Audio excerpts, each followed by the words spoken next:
তোমরা কি জানো মিডজার্নি এবং ওপেন এআই ডালি টুর মতো যে সকল টেক্সট টু ইমেজ এআই ইঞ্জিনগুলো আছে সেগুলোর মধ্যে একটা কমন বিষয় আছে এবং সেই কমন বিষয়টি হলো তারা উভয়ই ডিফিউশন নামক মডেল ব্যবহার করে, যে মডেলের সাহায্যে তারা টেক্সট কমান্ডের মাধ্যমে নির্দিষ্ট ইমেজ জেনারেট করতে পারে।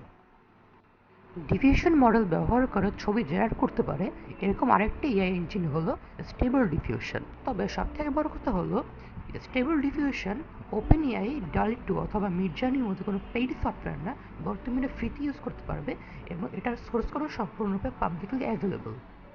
স্ক্রিনে দেখানো ছবিগুলো দেখেই তোমরা বুঝতে পারছো যে স্টেবল ডিফিউশন থেকে জেনারেট করা ছবিগুলো বেশ রিয়ালিস্টিক হয় এবং দেখতেও বেশ সুন্দর। সো আমরা আজকের ভিডিওতে দেখাবো যে তোমরা পাইথন প্রোগ্রামিং ল্যাঙ্গুয়েজ ব্যবহার করে কীভাবে স্টেবল ডিফিউশন মডেলটাকে ইউজ করতে পারো। তো চলো দেরি না করে শুরু করা যাক।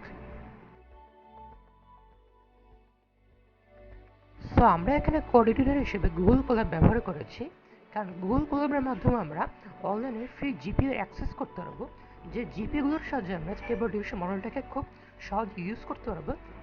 সো প্রথমে তোমরা গুগল কোল্যাবে একটা নতুন নোটবুক খুলে সেখানে রান টাইম অপশন হিসেবে জিপিও সিলেক্ট করে নাও এবং এই কোডটা রান করার মাধ্যমে নিশ্চিত হয়ে নাও যে আমরা গুগল কোল্যাবে জিপিও ইউজ করতে পারবো।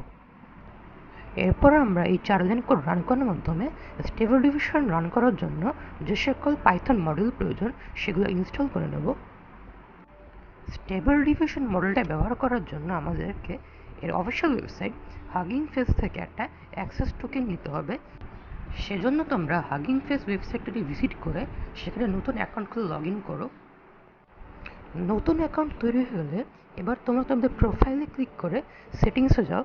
সেটিংসে যাওয়ার পরে অ্যাক্সেস টোকেন্সে যেতে হবে। এখানে তোমাদেরকে নতুন অ্যাক্সেস টোকেন ক্রিয়েট করে নিতে হবে।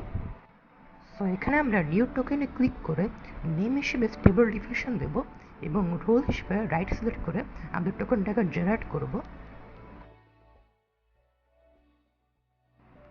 এরপর আমরা এই 2 লাইন কোড রান করব এবং আমাদের অ্যাক্সেস টোকেনটাকে এখানে কপি করে পেস্ট করে দেবো।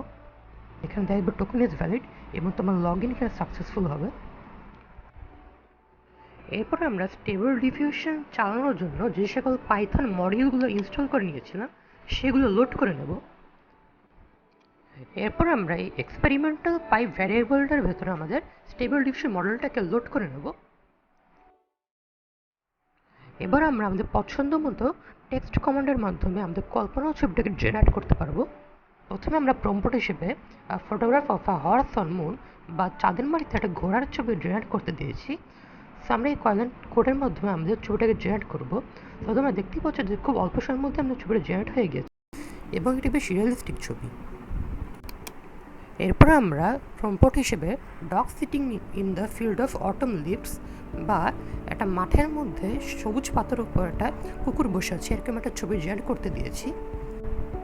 এরপর আমরা প্রম্পট হিসেবে একটা হিউম্যান রোবট ক্রিকেট খেলায় ব্যাটিং করছে এরকম একটা ছবি জেনারেট করতে দিয়েছি।